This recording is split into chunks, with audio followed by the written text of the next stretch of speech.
On parle d'éducation numérique dans le Zoom de ce Smart Impact avec Hadi El-Khoury. Bonjour. Bonjour Thomas. Bienvenue, vous êtes dirigeant du mouvement Lumérique, qui est le nouveau nom d'un mouvement qui a été créé il y a une quinzaine d'années, c'est ça? Racontez-moi. Exactement. Lumérique est un point quelque part de bascule. C'est un passage à l'échelle d'un travail associatif, celui de l'ISA France, qui existe depuis 15 ans. Voilà, donc on a voulu frapper plus vite et plus fort pour avoir un impact plus grand, pour vivre un numérique plus éclairé. Ouais. Voilà. Et alors, c'est quoi là? Bon, il y a cette maxime, si on rentre dans le détail, quelles sont les missions de votre association? Alors Lumérique, on a cherché longtemps un nouveau nom, et Lumérique, c'est la construction de la conjonction de lumière et de numérique. Oui. On consomme toutes et tous du numérique, bien sûr, surtout les jeunes générations, et on le consomme sans connaissance de cause. On est très à l'aise avec les interfaces. On se divertit beaucoup, on est assis côte à côte, au lieu de se parler, on s'envoie des messages, mais on ne connaît ni le modèle économique, ni les nationalités qui sont derrière, ni les enjeux qui sont derrière, et surtout, on est quelque part happé par une machine qui est hyper puissante, donc nous, on a à cœur d'apporter cette connaissance sans jugement, sans diktat, sans être des donneurs de leçons, mais justement pour mettre de la connaissance entre les mains de ces consommateurs pour qu'ils décident dans quel monde on veut vivre. Il y a plusieurs enjeux. Il y a l'enjeu environnemental, on en parle souvent, mais là je voudrais plutôt qu'on soit sur l'enjeu sociétal et sur l'impact finalement des usages numériques sur nos cerveaux et sur le cerveau de nos enfants. Est-ce que aujourd'hui, il y a un certain nombre d'études qui commencent à sortir, on peut parler d'un danger? Alors, certes, il y a un danger, et d'ailleurs, il y a un rapport qui a été mandaté par le président de la République, Enfants et écran à la recherche du temps perdu. Et il suffit de lire cet excellent rapport pour voir les impacts. Et encore une fois, au-delà de stigmatiser ou de crier au loup ou de dire qu'il y a des impacts, il y a des constats qui sont très clairs. Combien de fois on a pris un téléphone pour y passer 5 secondes? On s'est retrouvé glué dessus 1 heure et 5 secondes. Donc, on nous a dépossédé du temps. Donc, c'est la première fois quasiment dans l'histoire de l'humanité qu'on ne décide plus du temps qu'on veut allouer à une tâche. Donc ça, également, on l'explique. On l'explique par le biais des algorithmes, par le biais de ces vidéos qui s'enchaînent les unes après les autres, par le biais de ces notifications, par le biais d'un certain nombre de choses qui font qu'on est happé. Donc certes, ça va avoir un impact sur notre cerveau. Ça, c'est une première chose. Une deuxième chose, combien de fois on regarde un fil sur un réseau social, quel qu'il soit, et c'est l'ascenseur émotionnel imposé et permanent. On passe du rire aux larmes, au faire-part de naissance, au faire-part de décès, à une vidéo qui provient d'une zone de guerre. Je ne pense pas que nos cerveaux, anthropologiquement, soient habitués à ça.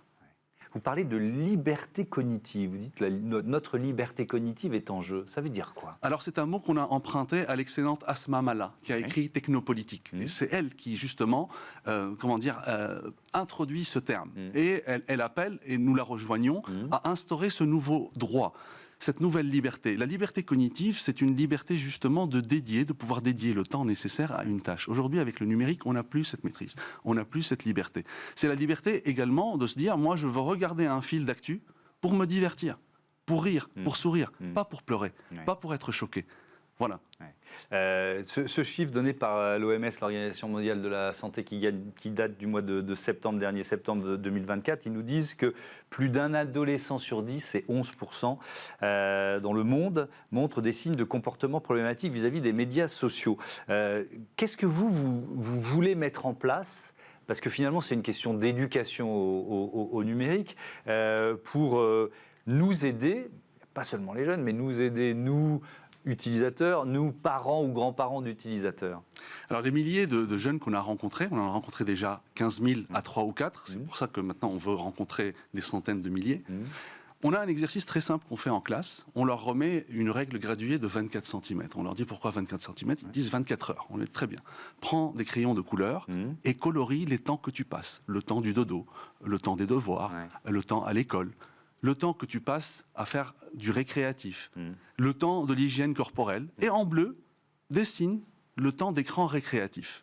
Si tu te rends compte que cette couleur bleue commence à grignoter sur tes devoirs, sur tes sommeils, sur ton alimentation, etc., lève la main, et il n'y a aucune honte à lever la main, tu as besoin d'être aidé parce que nous toutes et tous, nous sommes faibles aujourd'hui face à ces algorithmes, face à ces machines qui nous Quinoa App. Donc véritablement, c'est encore une fois apporter de la connaissance, des petites astuces pour qu'on se rende compte par soi-même du temps qu'on accorde à ce numérique-là. Vous dites il va falloir, vous avez l'objectif là sur 3 ans, formation de plus de 100 000 élèves, formation de plus de 50 000 parents. Ça suppose de trouver des formateurs, c'est ça? Et il y en a déjà pas mal depuis le mois d'octobre. Donc, le point de départ, si vous voulez, de ces nouveaux ateliers qu'on a appelés doses, pour doser quelque part sa consommation. Donc l'atelier qui vous rend plus smart que votre phone.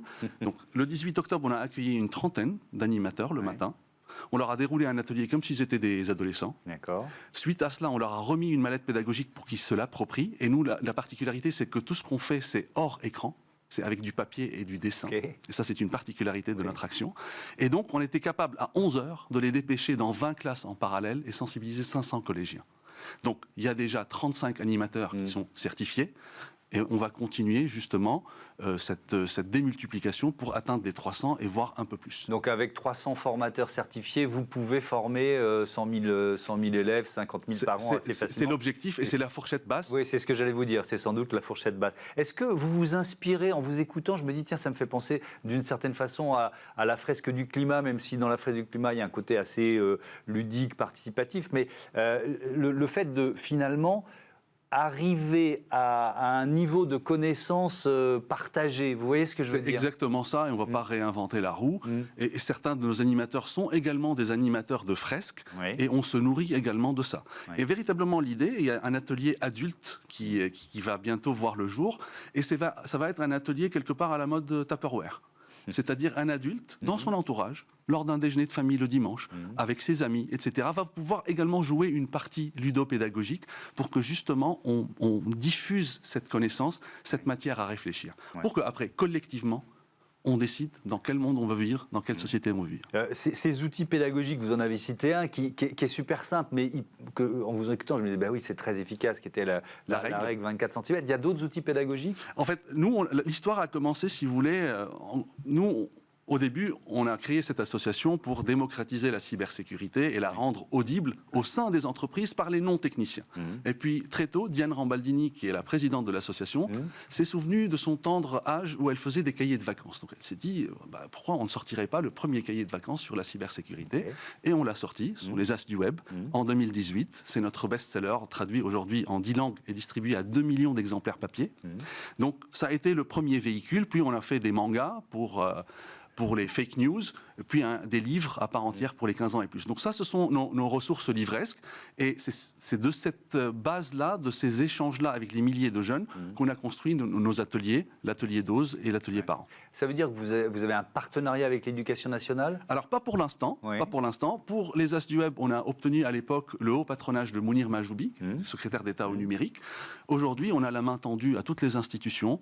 On cherche également à mettre à profit cette expérience, ce retour terrain, au profit de l'éducation nationale. Donc on toque à toutes les portes et on sait que c'est une toile qu'on doit tisser, d'où le numérique et ce mouvement ample, collectif, citoyen. En fait, ce qu'il faut comprendre, ce dont on parle souvent ici, c'est que le modèle d'affaires, enfin, c'est une économie de l'attention dont on parle. Ça, c'est un message que vous cherchez à faire passer. Exactement. Donc on a remis au goût du jour le troc sans le savoir. On dit souvent quand c'est gratuit, c'est toi le produit. Et pareil, on pose la question au début de nos ateliers, comment ça se fait que c'est gratuit? Moi, quand j'achète une viennoiserie, je paye. Quand j'achète un vêtement, je paye. Quand papa, maman fait le plein d'essence ou recharge la batterie électrique de son véhicule, il paye. Comment ça se fait qu'on consomme le numérique sans payer? Eh bien, on met 10-15 minutes avant que quelqu'un dise c'est de la publicité. Il y en a qui croient que Snapchat, TikTok et j'en passe sont payés par les impôts. Ou ont été développés par un philanthrope qui s'ennuyait dans son coin. Donc voilà, ils ne connaissent pas la contrepartie, on leur explique la contrepartie, on leur explique que tout est fait pour qu'on passe énormément de temps dans ce centre commercial, justement pour être abreuvé de publicité.